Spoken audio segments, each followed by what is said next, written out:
حضور نے فرمایا صحابہ کو مخاطب ہو کہ صحابہ جانتے ہو مفلس کون ہے؟ تو انہوں نے کہا حضور مفلس وہی ہے جس کے پاس نہ درہم و دینار ہیں اور نہ کوئی ساز و سامان زندگی۔ فرمایا میری امت میں مفلس وہ ہے جو قیامت کے دن آئے گا تو اس کے پاس نمازیں بھی ہوں گی، روزے بھی ہوں گے، زکوٰۃ ادا کی ہوئی اس کا ثواب بھی اس کے پاس ہوگا، یعنی اس کے پاس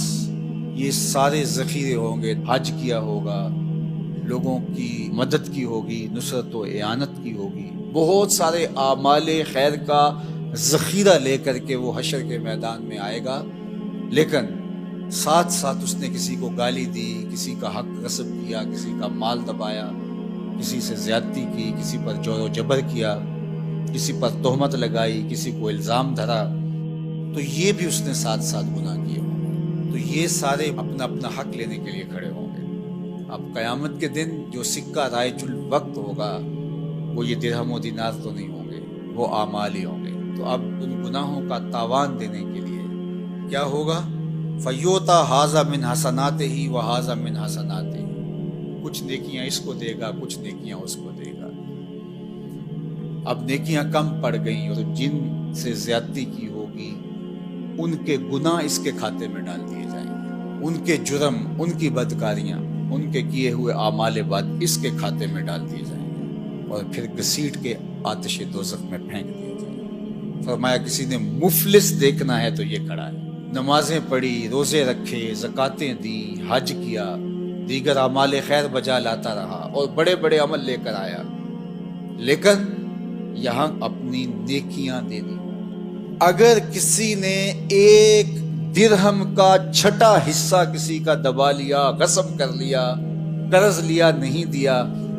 جبرن چھین لیا، دھوکہ کیا، فراڈ کیا، 2 نمبر مال کے ذریعے سے درہم کا چھٹا حصہ ہتھیا لیا، 700 نمازیں جو جماعت کے ساتھ پڑھی ہیں دینی پڑی، اور جو سویر سے لے کر شام تک دونوں ہاتھوں سے اللہ کی مخلوق کو لوٹ رہا ہے،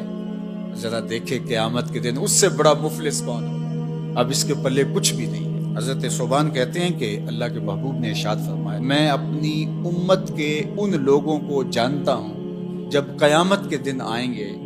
تو ان کے اعمال تہامہ کے پہاڑوں کے برابر ہوں گے، اتنے بڑے بڑے عمل اور چمکدار روشن عمل ہوں گے، لیکن اللہ ان اعمال کو یوں اڑا دے گا جس طرح ذرے ہوتے ہیں۔ تو حضرت ثوبان کپ کپا کے رہ گئے اور کہا حضور بتائیے وہ کون لوگ ہیں؟ تو آقا کریم علیہ السلام نے فرمایا وہ تمہارے ہی بھائی دوست ہیں، تمہاری طرح کے لوگ ہیں۔ وَيَأْخُذُونَ مِنَ اللَّيْلِ كَمَا تَأْخُذُونَ، جس طرح تم راتوں کو اٹھ کے حصہ لیتے ہو اپنا سحری کا، تہجد کا، سجدوں کا، وہ بھی تہجدیں پڑھیں گے، سجدے کریں گے، تمہاری ہی طرح ان کے اعمال ہوں گے، لیکن وہ ایسے لوگ ہیں اِذَا خَلَوْا بِمَحَارِمِ اللَّهِ انتهكوها، جب وہ تنہائی میں جاتے ہیں